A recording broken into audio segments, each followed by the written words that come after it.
Ahsoka, episódio 7, cara, eu acho que vocês curtiram assistir esse episódio mais do que eu, porque eu assisti do jeito que o Christopher Nolan adora, no celular, no meio de um voo com barulho, criança gritando e tudo mais, foi maravilhoso, assim. Mas enfim, foi mais um episódio bem legal, com algumas coisas interessantes a se comentar, e eu vou comentar nesse vídeo de um jeito, obviamente, sem aquela produção que vocês estão acostumados, né? Eu tô longe de casa, eu tô viajando, mas eu queria deixar aqui minhas impressões do episódio.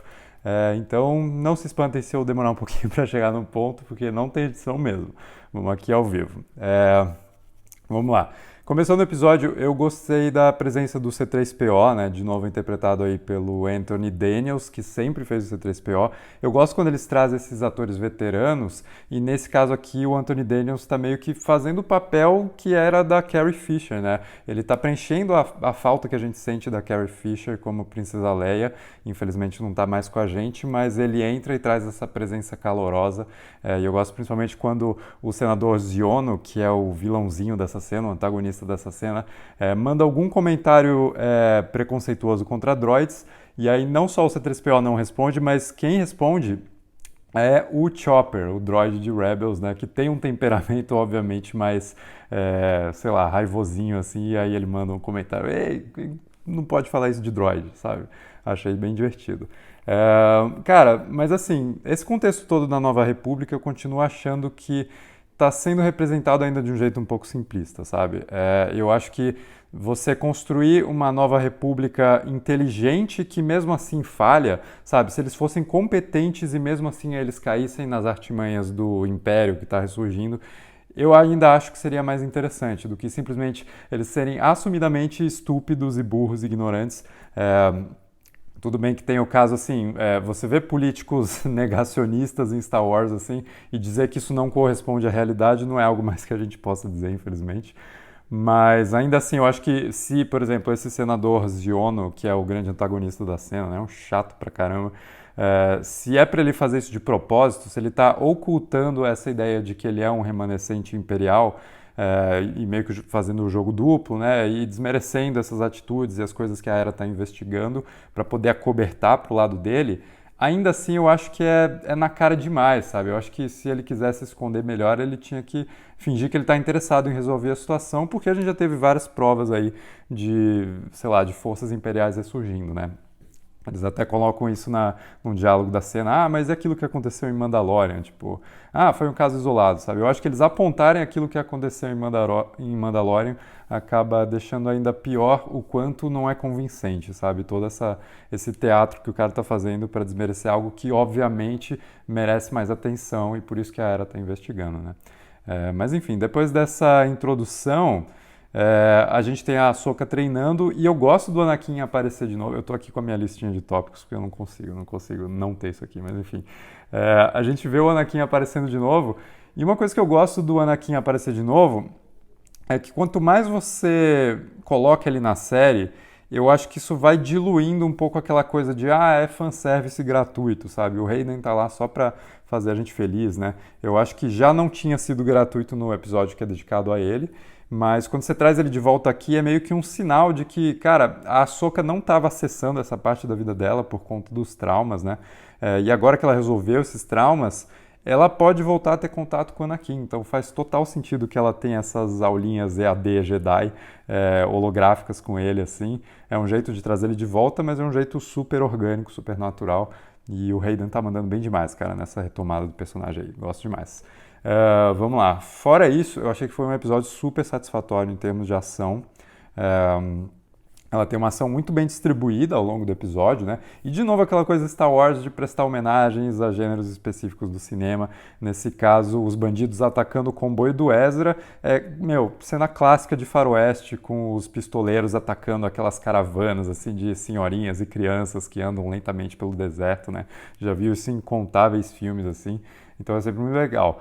A luta do Baylan e a Ahsoka Round 2, assim, eu sinto que esses dois... cara, é mais do que só uma luta, sabe? Parece que é o jeito deles dialogarem, sabe, se engajando nessa quase dança, assim, com sabres de luz, assim, eu acho isso sempre muito legal. Obviamente vai do fato de o Baylan ser um personagem muito interessante, né? Que nunca engaja seus oponentes com ódio, com fúria, com paixão. Ele tá sempre muito meticuloso, calculado, assim. Acho que isso faz dele um personagem fantástico, né? E a Ahsoka também meio que retorna. Parece que eles, eles têm quase uma admiração um pelo outro, né? Do jeito que eles sorriem um pelo outro. Uma cordialidade, eu diria, sabe? Pelo reconhecimento do que cada um deles representa nesse universo que é muito escasso de figuras como eles, né? De Jedi, assim. Fora isso, vamos lá. Sabine e Ezra contra os Selvagens aqui, que eu anotei. Assim, a Sabine, ela tenta de novo passar a tocha pro Ezra, né? Esse sabre de luz é seu, pega aí, resolve a parada. Ela ainda não aceitou, cara, que esse é o papel dela, que ela é uma aprendiz de alguma coisa que talvez não seja muito definida ainda, porque não é um Jedi, de certa forma, ela não tem a força, até onde a gente sabe. Mas ela parece que reluta, toda vez ela reluta em usar essa arma que é tão simbólica do Ezra, tão simbólica da Ordem Jedi que o Ezra pertence e que ela não pertence, ela não se sente parte disso, né? E toda vez que ela recusa usar esse sabre de luz, ela começa perdendo, assim, ela tenta usar as arminhas mandalorianas e ela sempre se sai mal, até que ela sabe, não, beleza, vamos usar a espadinha verde da hora que todo mundo quer ver e funciona melhor, assim, né? E o Ezra, cara, dá pra ver que ele confia mais na força, ele tá usando mais as habilidades da força, e me parece que ele surge numa versão muito mais, sei lá, confiante, sabe? O Ezra era um personagem meio impulsivo e meio inseguro em Rebels. Eu acho que aqui ele tá sempre bem humorado, tá sempre tentando resolver as coisas de forma diplomática, né? Você vê que eles são cercados, ele fala, não, vamos conversar, e fica até surpreso quando eles não querem conversar, eles querem só atirar, né? Enfim, acho bem interessante. O ator continua mandando muito bem. Aí tem o Thrawn. Cara, o Thrawn, assim, eu sempre achei que o Filoni, trabalhando o personagem do Thrawn em Rebels, não exatamente chegou no brilhantismo que esse personagem consegue ser em termos de estratégia, em termos de manipular situações, porque eu acho que ele persiste aqui em Ahsoka, né? O Thrawn, ele é interessante, o ator está fazendo um bom trabalho, os planos dele parecem estar dando certo, né? Ele cria toda uma, né, faz todo mundo convergir para um lado para que ele possa realizar aquele transporte de cargas misteriosas para ir embora do outro lado, né? E deixar todo mundo isolado aí, exilado mesmo nesse planeta e nessa galáxia nova. Mas, assim, eu acho que o episódio ele busca sempre que o Thrawn explique, por exemplo, para Morgan Elsbeth, tudo que ele está fazendo. E assim, cara, nos livros, assim, você sentia essas coisas acontecendo de um jeito mais natural, né?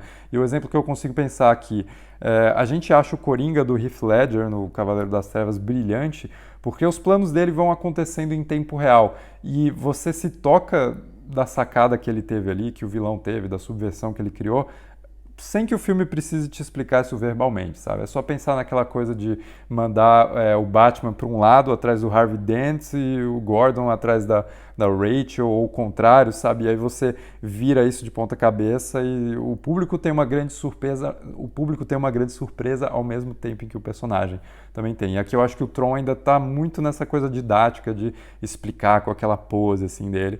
Então, por mais que eu esteja gostando da composição do personagem por parte do ator, do Lars Mikkelsen, né?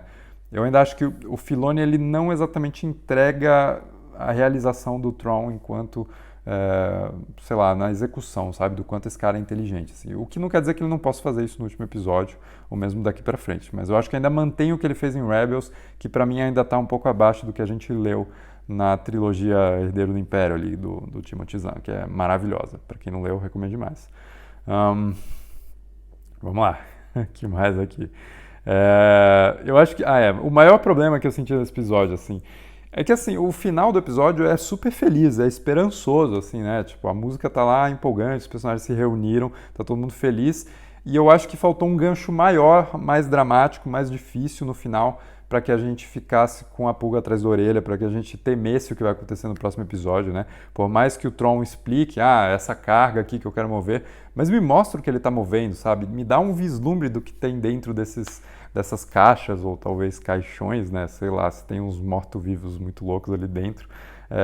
Eu acho que faltou isso um pouquinho, até em termos da Sabine, né? Que até agora não sentiu o peso do seu erro, né? E um erro que eu tenho elogiado ao longo da temporada, porque faz dela uma personagem falha, sabe? Eu gosto que ela tenha tomado essa atitude, mas eu acho que o roteiro da série está demorando um pouco para fazer a personagem perceber o nível do buraco que ela enfiou todo mundo ali, sabe? E eu acho que esse talvez fosse o momento. Ela teve essa reunião com o Ezra, foi uma reunião emocionante, mas agora é hora de tipo, pô, mas olha o que você fez, sabe? E eu acho que faltou esse ganchozinho pro final. O que não quer dizer que o último episódio não possa trazer esse peso, né? E resolver essas coisas. Mas eu acho que, eu já adianto que eu acho que vai ser um pouco corrido e não vai acabar. Eu acho que eles vão deixar isso pra frente, para uma segunda temporada, talvez pro filme do Filoni, e a gente vai ter que esperar bastante por conta de, enfim, greve e tudo que tá acontecendo, né?